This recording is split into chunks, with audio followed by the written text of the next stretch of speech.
Hello student, welcome back in your English class.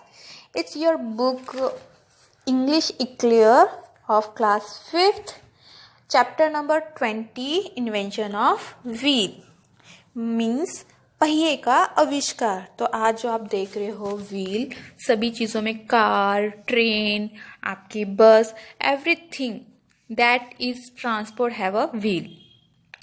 Now we will start your chapter. Wheel looks a very simple machine, but it has been the basis of all machines and transportation. Fans, refrigerator, water pumps, electric generators all move on wheels. तो आप देख सकते हो कि वैसे हमारी बहुत ही simple machine है पहिया, मगर परिवहन, पंखे, हमारा फ्रिज, पानी की मोटर या इलेक्ट्रिक जनरेटर जो होते हैं उन सब में क्या यूज़ होता है? व्हील, यानी कि ये पहिया। जरूर नहीं कि पहिया सिर्फ गाड़ी वाला होता है, छोटे छोटे व्हील्स भी होते हैं जो मशीन्स में चलते हैं, जिसकी वजह से पूरी मशीन वर्क करती है। The car, the bicycle, scooter, car and railway train move on wheels. Even aeroplanes have to run on wheels for taking off and landing. तो आपकी देख सकते हो कार्ट यानी कि क्या होती है? जो गाड़ी होती है, बैलगाड़ी, वो। और आपकी bicycle, cycle, scooter, car, rail, सब में क्या होते हैं? पहिए होते हैं उसको रन करने के लिए। उसी तरीके से एरोप्लेन में भी होते हैं, जब वो नीचे उतरता है या फिर वो उड़ता है, तब आप देख सकते हो कई मूवीज में या फिर वैसे दिखाया भी गया है, जब वो लैंड करता है तो उसके छोटे छोटे से पहिए दिखाई देते हैं। Before the invention of the modern wheel, it was very difficult to travel long distance. Travelers carried their belongings on their backs. Very few therefore dared to travel. Then man started to tame animals for his use. Thus donkeys, mules, horses, camels, oxen, elephant and other animals were employed. They helped traders and pilgrims to move about and mix with one another. जब पहिए का आविष्कार नहीं हुआ था तो उससे पहले लोग कैसे जाते थे? तो आज तो बहुत इजी हो गया है मॉडर्न टाइम में, क्योंकि एक जगह से दूसरी जगह जा सकते हैं। मगर जब मॉडर्न टाइम से पहले क्या होता था? जो ट्रैवलर्स जो एक जगह से दूसरी जगह जाते थे वो अपना सामान अपनी पीठ पे लेके जाते थे। वहीं पे कुछ लोग हिम्मत भी नहीं करते थे ट्रैवल करने की। और साथ में लेकिन डेयर का मतलब होता है कि हिम्मत करते थे ट्रैवल करने की। वेरी फ्यू, कुछ ही कर पाते थे। Then man started to tame animal. Tame का मतलब होता है कि उन्होंने पालना शुरू किया। जो पालतू थे उनमें देखो एनिमल जो थे वो भी किस के लिए? ट्रांसपोर्टेशन के लिए, ट्रैवलिंग के लिए। डोंकीज यानी कि गधे, म्यूल्स खच्चर, हॉर्सेस घोड़े, कैमल्स ऊंट, ऑक्सन बैल और हाथी, इन सबको वो क्या करने लगे? पालने लगे, ताकि वो अपने जितने भी सामान है वो एक जगह से दूसरी जगह ले जा सके, व्यापारी भी और साथ में धार्मिक स्थलों पे जाने के लिए भी। Man made a frame of sticks, placed loads on it and made dogs pull it on ice. तो सबसे पहले देखिए कैसे बना था हमारा पहिया, कि एक मैन जो था उन्होंने आदि मानव के उसमें उन्होंने स्टिक का फ्रेम बनाया, उस पर अपना सामान लोड करके उसके ऊपर जो डॉग्स थे, पहले डॉग्स था फर्स्ट एनिमल जिसे टेम किया गया, और वो आइस पे उसको भगा रहा था, जो आपकी स्लेज भी बोली जाती है। This vehicle was called a sledge. A pack of dog was use to pull a very heavy load. Later he found that by putting a few round stick under a sledge, it was easier to make it move. और फिर क्या हुआ? जब dog थे पहले खींचते थे, उसके बाद स्लेज जो थी एक फट्टे से होते हैं, वो आइस में बहुत इजीली स्लिप होते हैं, तो उसके नीचे 2 राउंड करके क्या लगा दिया उन्होंने? स्टिक्स लगा दी, तो वो उससे और भी ज़्यादा ईजी हो गई। This method is use even now when heavy loads have to be moved in offices and factories. और आप जब देख सकते हो बहुत ज़्यादा हैवी लोड होता है तो हम उसको गोल गोल रन करके घुमा के हम लोग दूर तक ले जाते हैं। The load is mounted on several round pipes and made to slider over them. और क्या करते हैं? लोड को बहुत ही लंबे लंबे पाइप जो होते गोल, उन पे डाल देते हैं और फिर उनको सरकाते हुए आगे आप उसको लेके जाते हो स्लाइड करते हुए। When the load moves forward, it leaves behind the pipes. They are picked up and again placed in front under the load. Thus it is kept on moving, but this method can be used only for moving loads over short distance. Moreover, it is a slow process.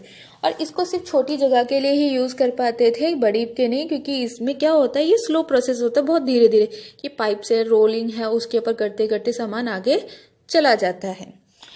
Early men must have used round stick cut from the branches of trees to slide load over ladder. Some unknown genius must have cut 2 round discs. उसके बाद आता है आपका wheels का process. क्या क्या एक person ने ब्रांचेस यानी कि पेड़ की टहनियाँ तोड़ी, उसको 2 राउंड डिस्क मतलब जो होता है आपका सर्कल, उस पे लगाया और वो फ्रेम बन जाता है. और वो ट्री का जो फ्रेम ट्रंक मतलब कि तना होता है उससे. He made holes through their centres, और उसने सेंटर में यानी कि केंद्र में होल छेद कर देता है. He then fitted them to either end of a strong rod forming in a axle, और उसको फिर वो एक्सल के करके फॉर्मिंग उसको स्ट्रॉन्ग बनाता है ताकि वो टूटे. दस that wheels could turn round freely about the axis, और वो एक्सिस से क्या करेगा, जब एक्सिस मतलब कि घूमेगा तो वो सर्कल से आगे आगे प्रोसेस होगा. Man found that moving loads with the help of wheels was much easier than by using roller, और मैंने देखा कि रोलर के ज़्यादा अकॉर्डिंग हम इस व्हील के थ्रू जल्दी कर पा रहे हैं वर्क को. It was soon discovered that the larger a wheel, the smaller was the effort required to draw the load. और उसने फिर ये डिस्कवर किया, खोजा कि जो लार्जर व्हील है वो स्मॉलर के अकॉर्डिंग क्या है, कम एफर्ट, मतलब कि the effort required to draw the load, और उसको बहुत ही ज़्यादा एफर्ट लगाने पड़ते थे. It was possible to get logs only of small thickness. If larger wheels were needed, then had to be made by putting section of planks together. तो छोटा व्हील था तो उस पर इस तरीके से वर्क करना पड़ता था, और बड़ा है तो उसके लिए दूसरी तरीके से वर्क करना पड़ रहा था.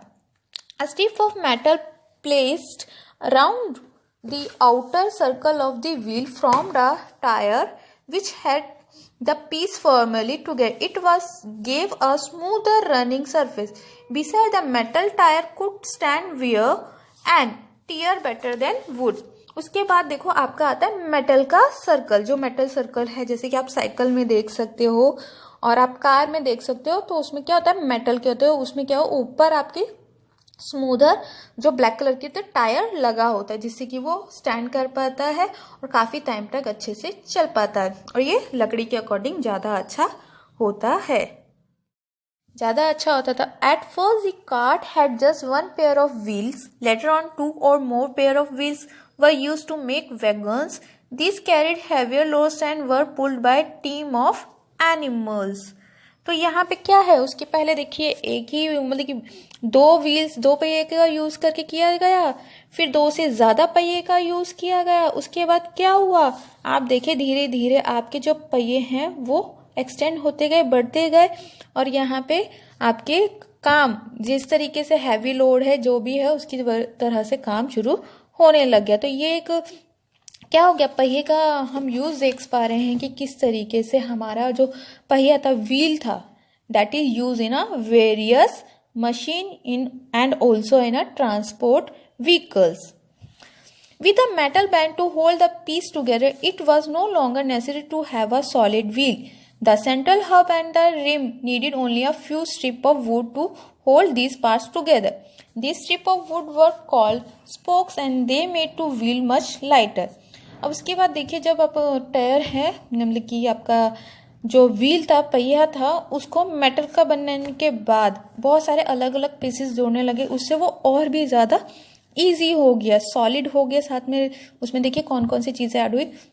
सेंट्रल हब, रिम होती है जो टायर के, जब कार का जो टायर होता है उसके अंदर एक मेटल बॉडी होती है, that is a rim. Cycle के अंदर वाली जो होती है जिसमें स्पोक्स डंडियाँ लगी रहती है लोहे की, दैट इज़ अ रिम. और उसके अंदर जो स्टिक्स लगी रहती थी पहले वुड की थी, देन बाद में उसको मेटल का किया गया और वो बहुत हल्का होने लगा. The wheels of heavier cart and wagons and sank deep into the earth. Therefore, the hard surface roads were made. Broken pieces of stone were left with a heavy roller and cemented or treaded. Thus, the roads had a smooth hard surface. Hard surface could take heavy traffic and smooth surface will help speed. उसी तरीके से बाद में जब पहले थे कि गांव के रोड इतने अच्छे नहीं होते थे, इवन कहीं के भी रोड अच्छे नहीं थे, धीरे धीरे जब रोड्स को बनाना शुरू किया तो उसी तरीके से क्या हुआ, रोड पे और भी ज़्यादा ट्रैफिक होने लगा और आपका जो व्हील था उसको और भी ज़्यादा क्या किया गया, अपडेटेड, यानी कि उसको और अच्छा बनाया गया, क्योंकि हैवियर जो कार्ड थे उनमें यूज़ होने लगा था।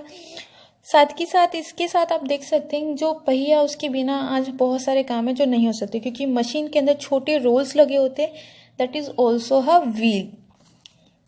The invention of steam engine brought in faster modes of transport, और उसी के बाद स्टीम इंजन आया जिसका ट्रांसपोर्ट में, परिवहन में सबसे ज़्यादा महत्वपूर्ण रहा है, क्योंकि वो सबसे ज़्यादा फास्टेस्ट का मतलब होता है जल्दी। Steam power was first use on road, और उसका सबसे पहले यूज किया गया था स्टीम शक्ति का किसमें, रोड्स यानी कि सड़क पे, but it was soon realise that is could be put to better use on iron rails. तो इसका सबसे ज्यादा यूज किया गया आयरन यानी कि रेलगाड़ियों में, रेल्स। जो the invention of oil engine brought in the faster mode of transport on road before 1888. The wheel of motor vehicles were fitted with solid rubber tire. In 1888, John Bayard Dunlop, a British veterinary surgeon, invented the air-fitted tire called pneumatic tires. The air in the tire absorbed shocks or the pump and pits on road. तो उसी के साथ सबसे last में जो आज हम देख रहे हैं वही है जिसके ऊपर सॉलिड रबर लगी रहती है, फिटेड होते हैं। वो 1888 में हुए थे और किसने किए थे, एक वेटरनिटी सर्जन थे ब्रिटिश, उन्होंने, उनका नाम था जॉन बेयर डनलप। तो सबसे ज़्यादा फास्टेस्ट आज जो उस टाइम में था। अब तो आप देख सकते हैं इलेक्ट्रिक भी है। तो स्टीम इंजन की यहाँ पे बात की गई, उसके साथ साथ हमारे सॉलिड टायर हो गए, रबर लग गई उन पे, जो आज आप सब जगह देख सकते हैं। और ये जो थे इसके अंदर एयर भरी जाती थी, एयर वाले थे, उनको क्या बोलते थे, फेन्यूमेटिक। ठीक है, फेन्यूमेटिक टायर थे। For extra comfort soft oversize tyre called balloon tyres came into use. Wheel frames were made entirely of metal and thin spokes were use to make them as light as possible. तो जो उसके बाद बहुत ही ज़्यादा comfort के लिए over size tyre बनाए गए, जिसको क्या बोला गया, कॉल्ड बलून टायर्स। ठीक है, बलून टायर्स बनाए गए और उनका यूज कहाँ होता था, wheel frame were made entirely of, और उसका जो व्हील होता था वो मेटल का बना होता था, उसमें स्पोक्स लगी रहती थी, और जिसकी वजह से वो क्या होता था, जितना हल्का हो सके वो किया गया। Every day you see many vehicles on the road. They run on compressed air. The inner tube of the wheel is made of soft, thin rubber. The outer tube that fits over the inner tube is thick and to protect the inner tube from injury.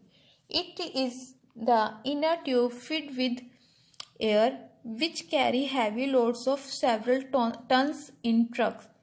It gives the race to the aeroplanes along the ground at high speed as they take off.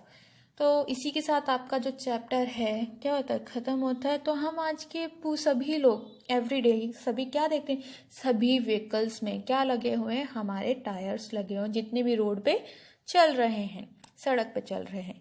तो जो अंदर की आप inner tube होती है वो क्या होती है, वो रबर की, सॉफ्ट रबर की बनी होती है, और आउटर ट्यूब जो होती है वो अच्छी तरीके से इनर ट्यूब के साथ फिट होती है, जो क्या करती है, इनर ट्यूब को प्रोटेक्ट करती है बाहर की इंजरी से। कई बार जब टायर पंचर हो जाता है, अगर कभी आप पेरेंट्स के साथ गए हो या देखा हो, तो क्या होता है, अगर ऊपर कोई पिन वगैरह लग जाती है, अगर टायर का मोटा पार्ट है तो वो अंदर तक नहीं जाती, तो पंचर नहीं होता है।